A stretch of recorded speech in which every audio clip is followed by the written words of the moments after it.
Right, hi, hello, everyone. Hello, English readers, and welcome to this last live read along of the graded reader adaptation of Mrs Dalloway by Virginia Woolf. The adaptation has been made by Penguin Readers, very uh, very old publisher, English publisher, and we've been reading this book for over 2 weeks now. This is the third week, and today is the last session of the reading of this adaptation, and I hope that so far you've been enjoying it. I'm Lydie Bureau, and I'm an English teacher in France. I'm also the founder of Lydie's Book Club, in which I host live readings,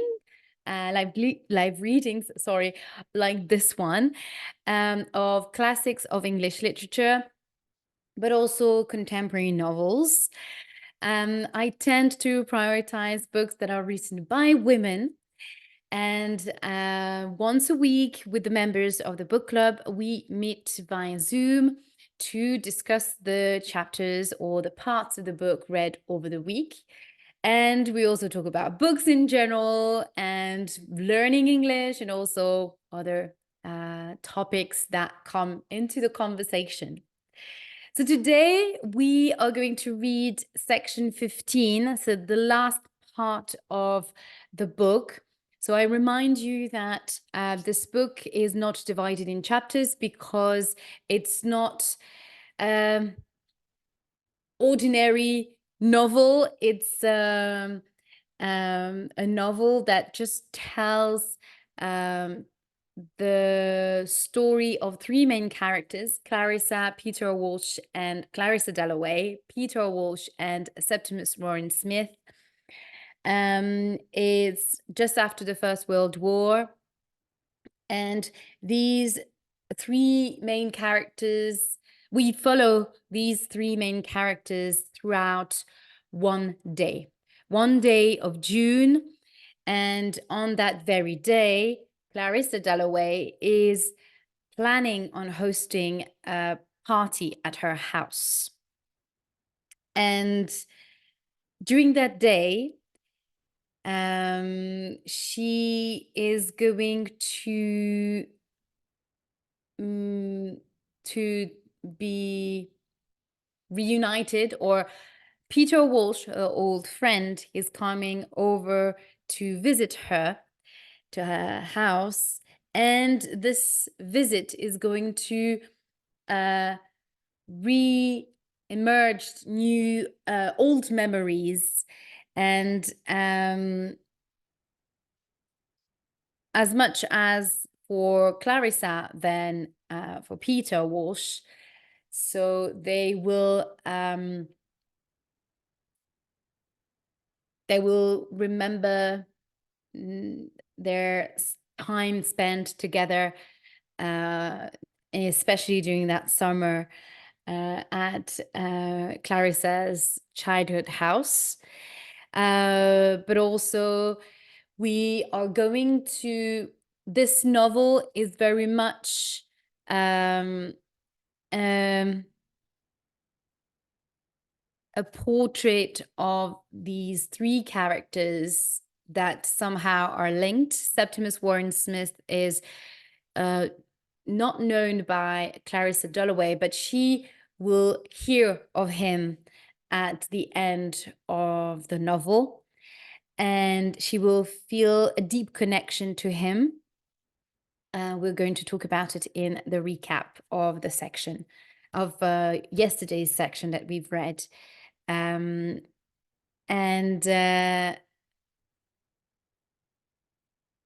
This novel is only about this day and entering the mind of those three characters. So we're constantly in their thoughts, and these characters are constantly reflecting on their life and on the people around them. and it's very it can be a little bit confusing at times because we jump from one thought to another, to one thoughts of a character to another's thoughts, to another character's thoughts. So that can be a little bit disturbing. So that being said about the novel, I invite you to watch the other episodes, the other live readings, and if you don't know about Virginia Woolf and you would like to know more about her and Mrs. Dalloway, I invite you to listen to the podcast episode 17, An Introduction to Virginia Woolf and Mrs. Dalloway. Okay, so today we're going to read pages from pages 97 to 101, the final pages. Okay, so first of all, before I start the reading, I'm going to recap section 14, which is the section that we read yesterday. And in this section, in this part of the book, it is, we are here at Clarissa's house. It's the beginning of her party, and people are arriving at her door.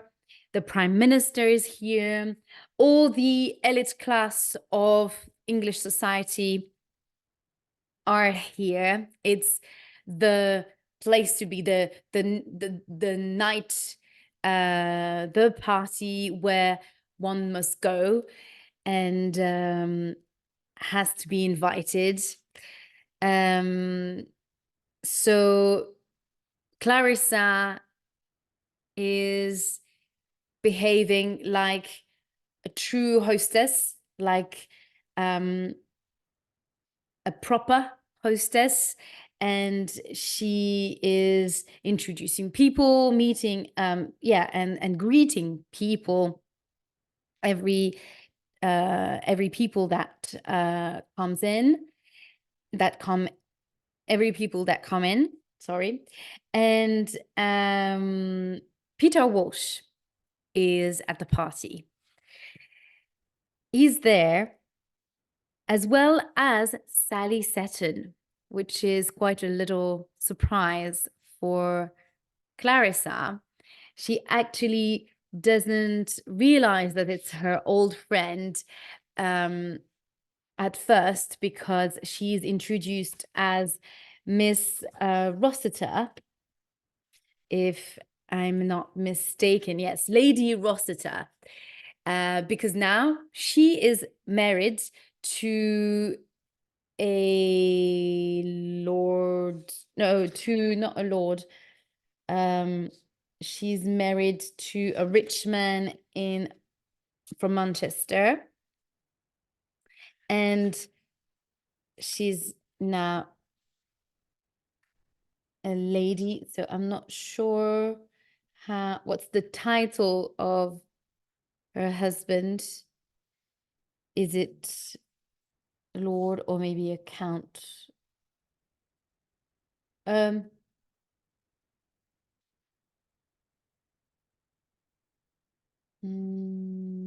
can't remember. It doesn't say in married. Well, yeah, okay. She had married a man who owned factories in Manchester. So no real title, but they're rich. But I mean, her husband is rich. So she is now Lady Rossiter, and she would like to have a chance to talk to Clarissa, but Clarissa is being very busy, is very busy, and she at first doesn't have the time to talk to her and Peter Walsh and recall all their memories from Burton, from that summer at Burton when they were young. And Peter and Clarissa at the time were together, they were dating, but Clarissa broke up because she fell in love with Richard Dalloway. So that's about the beginning. Then Clarissa learns from Lady Bruton, I think. Yeah. Lady Bruton reveals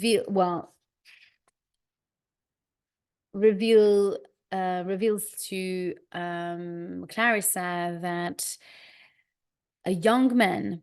Oh, or was it Lady? Ah, no, sorry. It was probably Lady Bradshaw, my mistake. So Lady Bradshaw, who is the wife of Sir William Bradshaw, who is one of the two doctors that are treating Septimus Warren Smith for his mental health issues.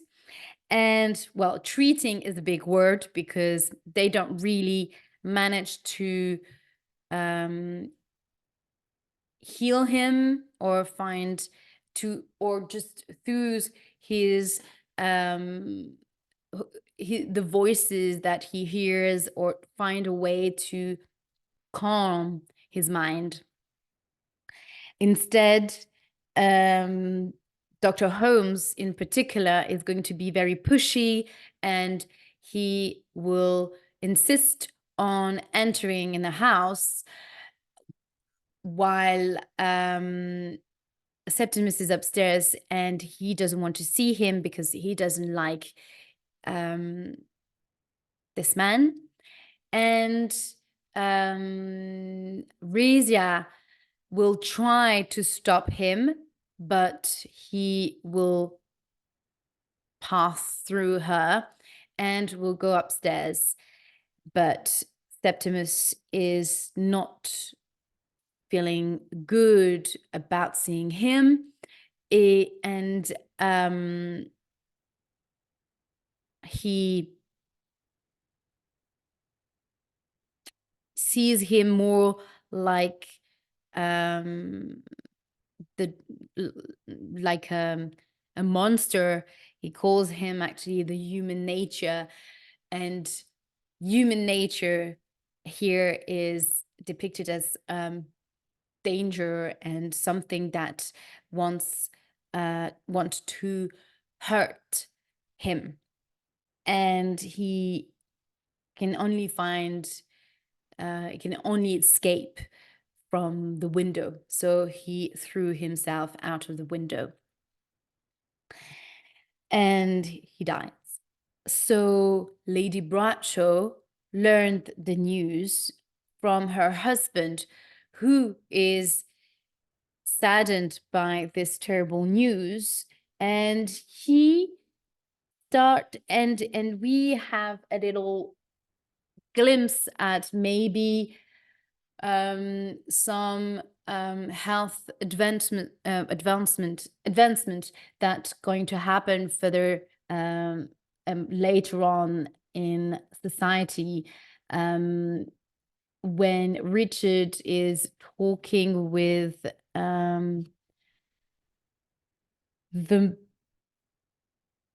Richard actually to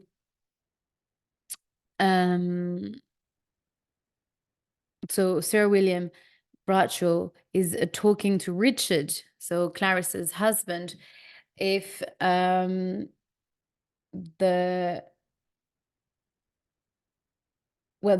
we just have a few information about it, but it seems like, I mean, Clarissa overhear them talking about the effects of the war and the trauma that brought the war on men's mind and veterans' mind, because Septimus had actually suffered from shell shock, which is basically the bombing He is to every noises, he's going to jump, and he's going to be very disturbed by all the noises around him, and that will make him very unstable. And this is what we so here we can maybe sense that Sir William Bradshaw is thinking, maybe is reflecting on his practice, and maybe want to change things. Hi, Etienne, welcome to the live. So that's about it. And at this same moment, Lady Bradshaw is going to tell Clarissa that Septimus, this young man, is only 30 years old, had killed himself.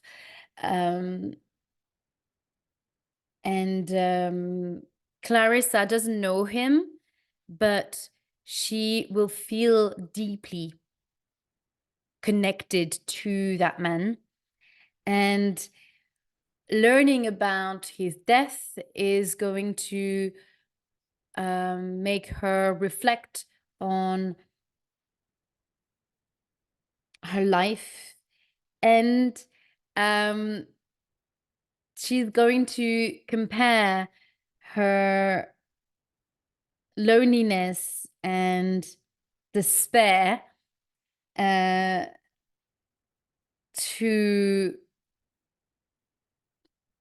his his act. And here, as I was saying yesterday, it feels a little bit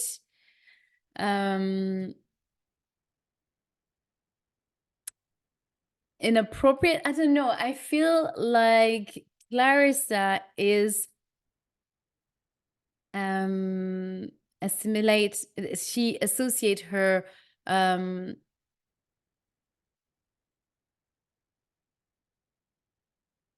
her life or her mental condition to Septimus one. And this is where I feel like there is something missing in our knowledge about Clarissa, and maybe we'll find out more in the last part of the book. But here there's some missing parts about Clarissa's story, because why does she feel so unhappy in her life? Why is she so nostalgic about her life? And why can't she be can't she be content with her life? And why does she feel so connected to the desperate act of Septimus Warren Smith? Because we know that, and we understand clearly that Septimus was suffering from the war, the traumas of the war. But what in Clarissa's life was traumatic. She had a comfortable life when she was young. It's not like she comes from a poor background at all. She lived in happy household, and then married someone that is rich and has a beautiful life in the very heart of London. And yet she's not content. She feels unsatisfied about her condition, and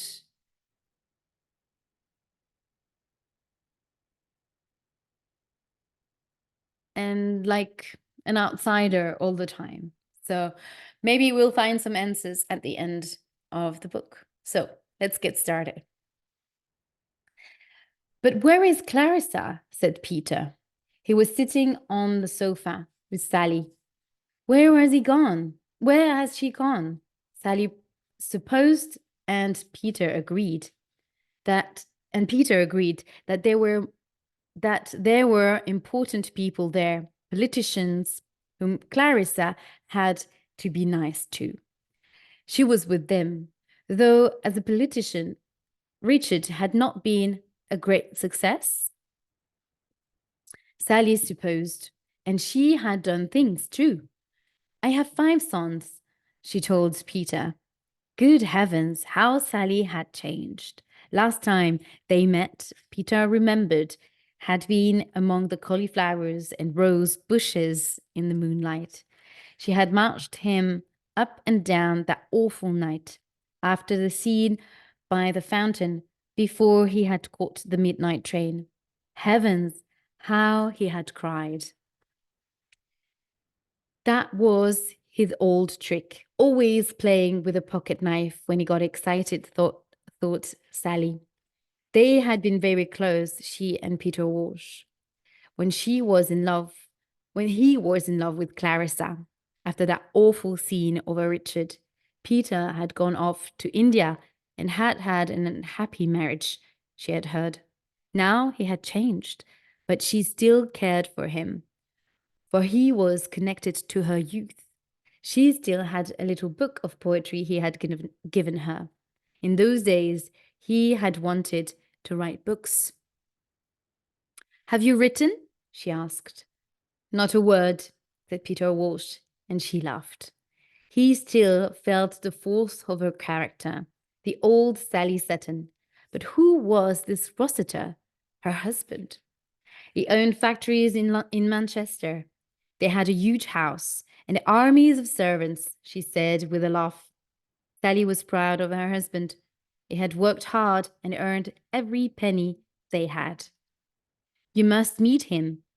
You would like him, she said. And Sally used to be so poor when she had come to Burton. Going to Burton had meant so much to her, she remembered, when she had been so unhappy at home. But that was all in the past now, she said. And Clarissa's marriage had been a success, Sally supposed. That very handsome young man over there by the curtain was Elizabeth? Young woman, sorry. And that very handsome young woman over there by the curtains was Elizabeth. Elizabeth? She was not a bit like Clarissa, Peter said. Oh, Clarissa, said Sally. She felt simply that she owed Clarissa an enormous amount. They had been true friends, and she could still see Clarissa, all in white, going about the house at Burton, with her hands full of flowers. But really, how could Clarissa have married Richard Dalloway, a man of the country, who cared only for dogs and horses, and then all this? She waved her hand at the room.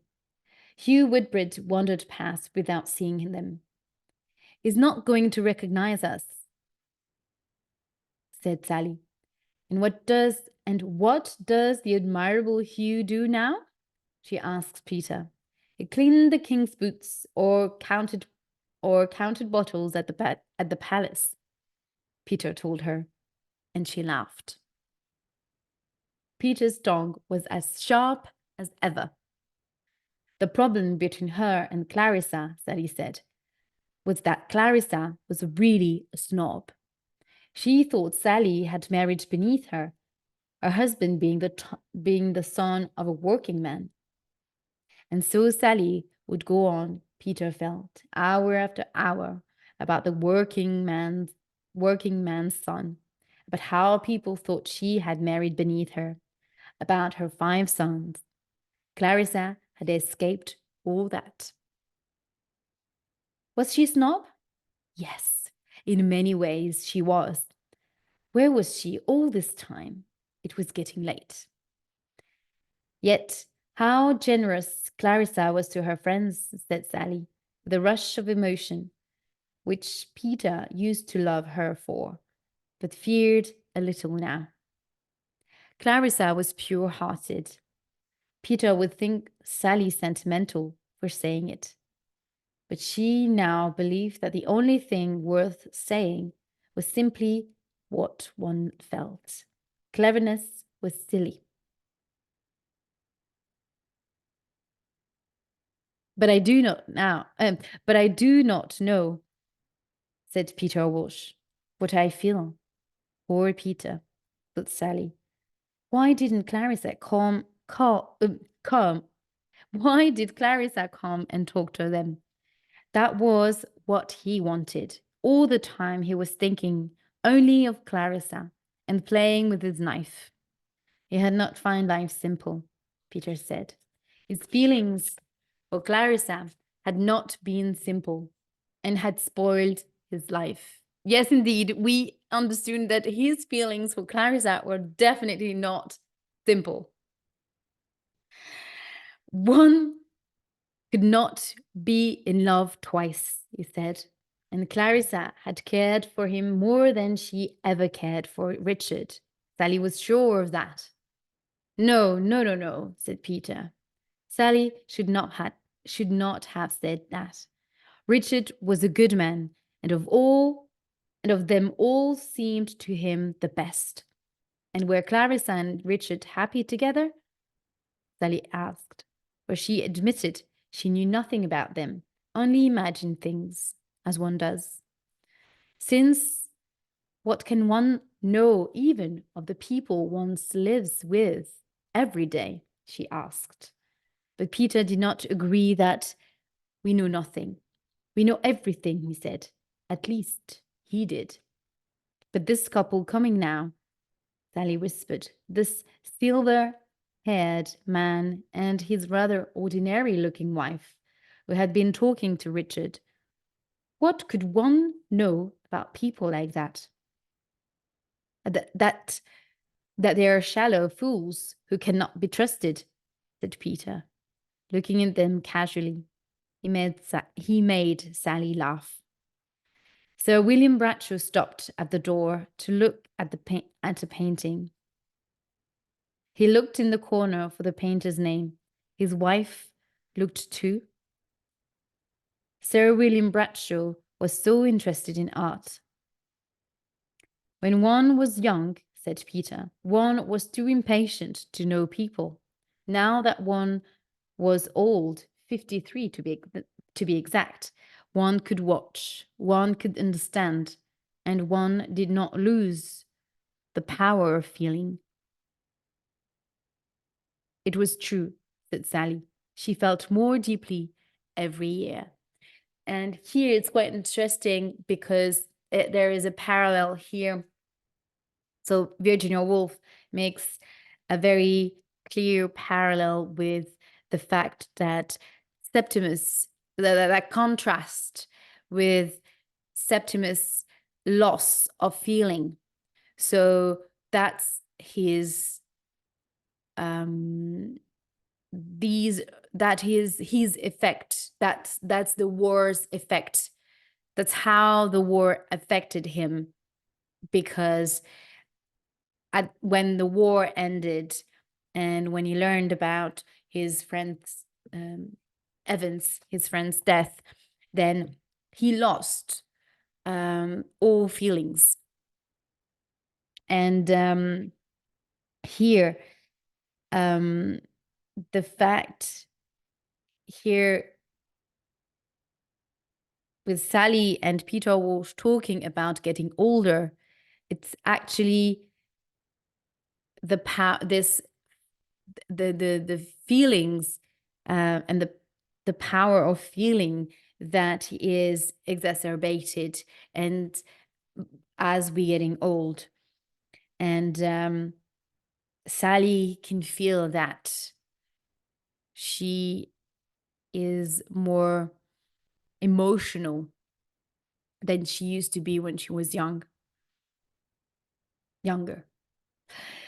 Elizabeth, there, Peter said, does not feel half of what we feel. Not yet. But said Sally, watching Elizabeth go to her father, one can see how much they love each other. For her father had been looking at her as he stood talking to the Bradshaws, and he had thought to himself, who is that lovely girl? And suddenly he realized that it was his Elizabeth, and he had not recognized her. She looked so lovely in her pink dress. Elizabeth had gone to him, and they stood together, glad that the party was almost over. They watched the people going and the rooms getting emptier and emptier. And as he had not meant to tell her, but he could not help, and he had not meant to tell her, but he could not help it, because he was proud of his daughter. He told her that he had looked at her and wondered, who is that lovely girl? And it was his daughter that did make her happy. Richard has improved. You are right, said Sally. I shall go and talk to him. I shall say good night. What does the brain matter? Said Lady Rossiter, getting up. Compared with the heart. I will come, said Peter, but he sat on for a moment. What is this terror? What is this joy? He thought to himself. What is it that fills me with extraordinary excitement? It is Clarissa, he said, for there she was. And this is the end of the novel, for there she was. And just to have a way of comparison, here is the novel, the original novel, and I love to compare the adaptation to the real text, and sometimes the adaptation in the adaptation it's exactly the same sentence as in the book, and it is the case here as well in both books. The last two sentences, so I will read the last part here. I will come, said Peter, but he sat on for a moment. What is this terror? What is this ecstasy? He thought to himself. What is it that fills me with extraordinary excitement? That's exactly the same. It is Clarissa, he said, for there she was. That's the end. So the last part of the book is almost the same, but obviously they cut a lot of parts. But I believe that the adaptation is quite close to the vocabulary and language that is used in the novel. It is explained by the fact as well that it's a B2 level, so an upper intermediate level. But here we are at the end of the novel, and Peter Walsh always conflicted with his feelings towards Clarissa, and it feels as if he cannot get away from her. So in a way, it is a beautiful love story, this book, and to me, even though we are witnessing very very tragic events, and and tormented souls, in the end, this love that Peter Walsh holds on to all his life. He's 53 by the end, at the time of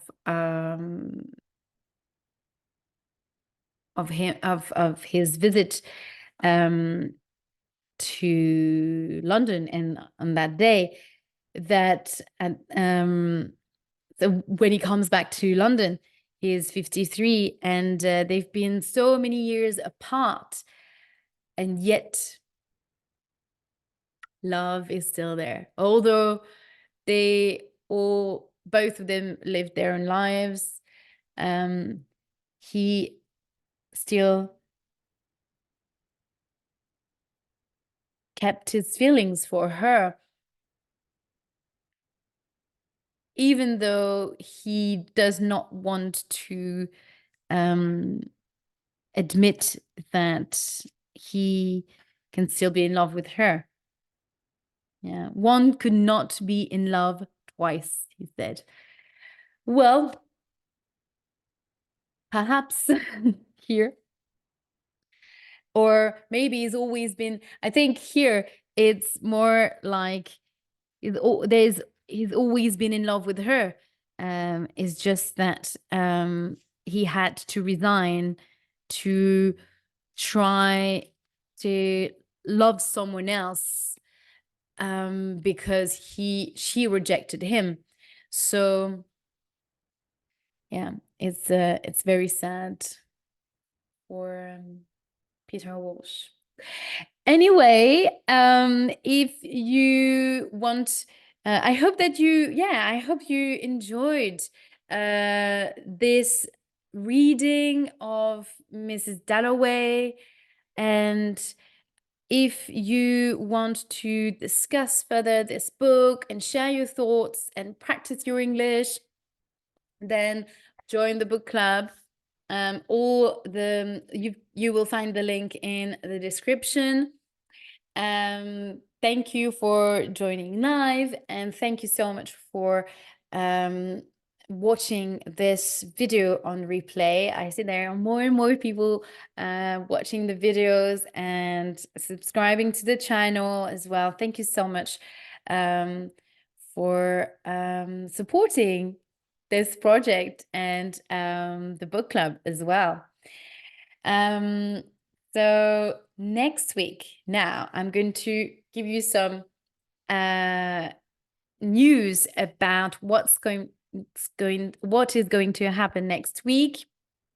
So I will be live for a new podcast episode on Wednesday. It's going to be episode 18. And it's going to be an introduction to Louisa May Alcott and Little Women. So last February, I hosted a live reading of the Oxford Bookworms adaptation of Little Women, this one here.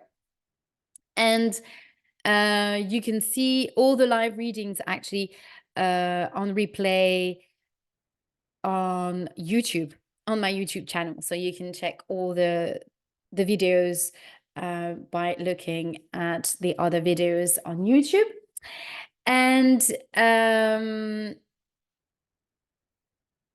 unfortunately, at the time, I did not take the time to talk about its author, Louisa May Alcott, and I wanted to rectify this terrible mistake by dedicating a podcast to her fantastic work for American literature.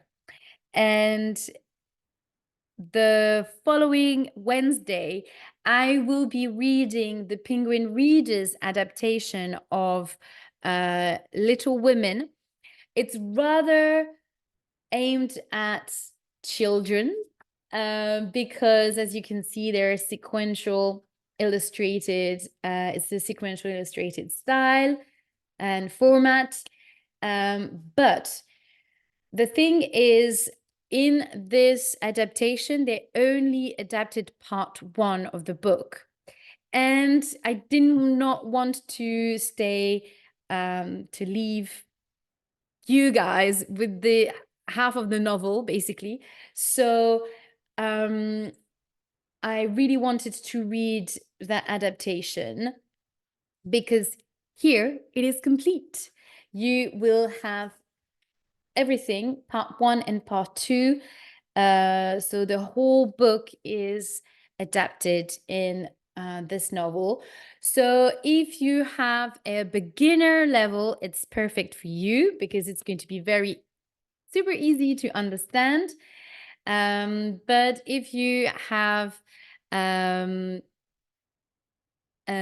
beginner or a level above, then it can be a fun reading as well. So I will be reading the whole book in one session, in one live podcast, because, well, I guess that can be quickly done.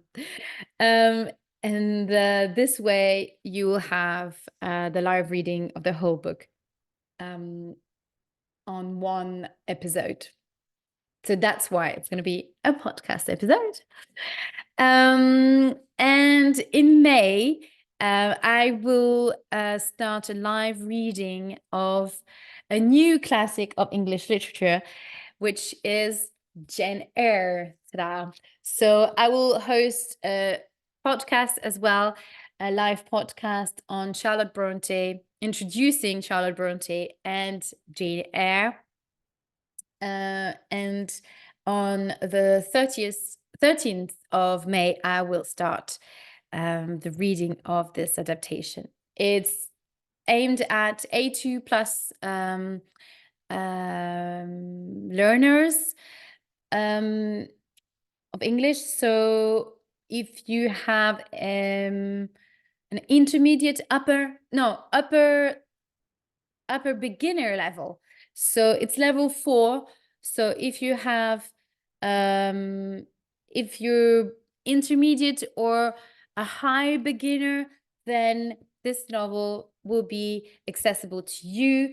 There are illustrations as well, so it's going to be a lovely read as well. So I can't wait for you to have all this content available on YouTube soon. And I can't wait to meet you live as well.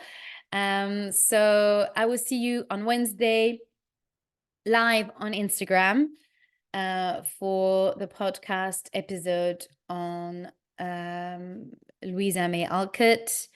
And it would be at 2 p.m. Central European time. So it's Paris time. Yes, so that's it. You've got all the information now. And I will see you next week for a new podcast episode. Bye.